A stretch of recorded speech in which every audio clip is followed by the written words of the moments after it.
Friends, ഇന്ന് നമ്മൾ LP-UP എക്സാമിന് വേണ്ടിയിട്ടുള്ള ടോപ്പിക് വൈസ് കറണ്ട് അഫയേഴ്സാണ് നോക്കുന്നത്. 2024 സയൻസിൻ്റെ ഭാഗത്തു നിന്ന് ചോദിച്ചിട്ടുള്ള കറണ്ട് അഫയറുകളാണ്.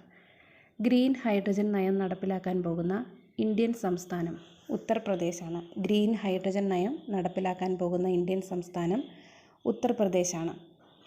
ജപ്പാൻ്റെ ആദ്യത്തെ ചന്ദ്രോപരിതല ദൗത്യം smart lander four investigating moon. ഇതിൻ്റെ വിക്ഷേപണ ദിനം 2023 സെപ്റ്റംബർ 6 ലാൻഡിംഗ് ദിനം 2024 ജനുവരി 19. ഓക്കെ, നമ്മുടെ അടുത്ത ക്വസ്റ്റ്യൻ. ഇന്ത്യയിൽ ആദ്യമായി സെൽ കൾച്ചറിലൂടെ മത്സ്യമാംസം വളർത്തിയെടുത്ത ഗവേഷണ സ്ഥാപനം CMFRI കൊച്ചിയാണ്. സെൽ കൾച്ചറിലൂടെ മത്സ്യമാംസം വളർത്തിയെടുത്തത്. തമോ ഗർത്തത്തെക്കുറിച്ച് പഠിക്കാൻ ISRO വിക്ഷേപിച്ച ദൗത്യമാണ് എക്സ്പോസാറ്റ്. ഇത് ISROയുടെ 60ാമത് ദൗത്യമായിരുന്നു. ഇതിൻ്റെ വാഹനം PSLV C-58 ആണ്. വിക്ഷേപണം 2024 ജനുവരി 1. മിഷൻ ഡയറക്ടറായിരുന്നത് M. ജയകുമാറാണ്. ഓക്കെ, അടുത്ത ക്വസ്റ്റ്യൻ. 33 വർഷത്തിന് ശേഷം പശ്ചിമഘട്ട മേഖലയിലെ പെരിയാർ മേഘമല നിരകളിൽ നിന്ന് ഗവേഷകർ കണ്ടെത്തിയ ചിത്രശലഭം മേഘമല വെള്ളിവരയനാണ്. മേഘമലയിൽ ക്ലൗഡ് ഫോറസ്റ്റ് സിൽവർ ലൈൻ എന്നാണ് ഇത് അറിയപ്പെടുന്നത്. ഇതൊരിനം ചിത്രശലഭമാണ്. നാസയും ബഹിരാകാശ ഏജൻസിയായ JAXAയും ചേർന്ന് 2024 നടത്തുന്ന ദൗത്യത്തിൽ തടികൊണ്ട് നിർമ്മിക്കുന്ന ഉപഗ്രഹമാണ് ലിഗ്നോസാറ്റ്. JAXA എന്ന് പറയുന്നത് ജപ്പാൻ്റെ ബഹിരാകാശ ഏജൻസിയാണ് JAXA.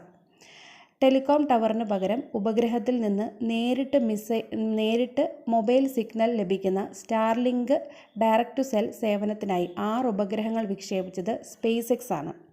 ഇലോൺ മസ്കിൻ്റെ ഉടമസ്ഥതയിലുള്ള കമ്പനിയാണ് SpaceX. ഈ വർഷത്തെ പ്രൊഫസർ MS സ്വാമിനാഥൻ അവാർഡ് ലഭിച്ചത് പ്രൊഫസർ BR കമ്പോജിനാണ്.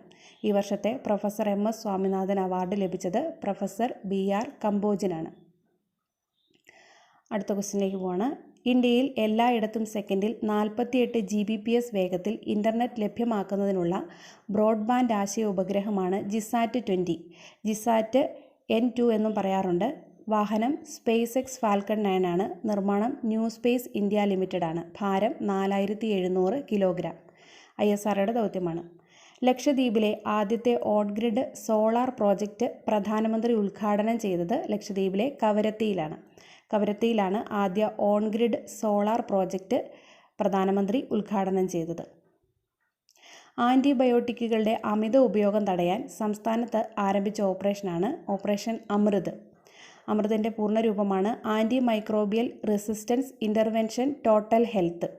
ഓപ്പറേഷൻ അമൃത്. ഇന്ത്യയുടെ ആദ്യ സൗരദൗത്യമായ ആദിത്യ L1 പേടകം ലഗ്രാഞ്ച് പോയിന്റിൽ എത്തിയത് 2024 ജനുവരി 6 വിക്ഷേപണം 2023 സെപ്റ്റംബർ 2. കേരളത്തിൽ നിർമ്മിച്ച ആദിത്യയുടെ പൈലോഡാണ് പാപ്പ. Plasma analyser package four Aditya. ഇനി 2024 ഹിമപ്പുലിയെ ദേശീയ ചിഹ്നമാക്കാൻ തീരുമാനിച്ച രാജ്യമാണ് കിർഗിസ്ഥാനാണ് ഹിമപ്പുലിയെ ദേശീയ ചിഹ്നമായിട്ട് തിരഞ്ഞെടുക്കാനായിട്ട് തീരുമാനിച്ചിരിക്കുന്നത്. അപ്പോൾ ജനുവരി മാസത്തിലെ സബ്ജക്റ്റ് വൈസ് കറണ്ട് അഫെയർ ആണ്. ബാക്കി നമുക്ക് അടുത്ത വീഡിയോയിൽ കാണാം. Thank you.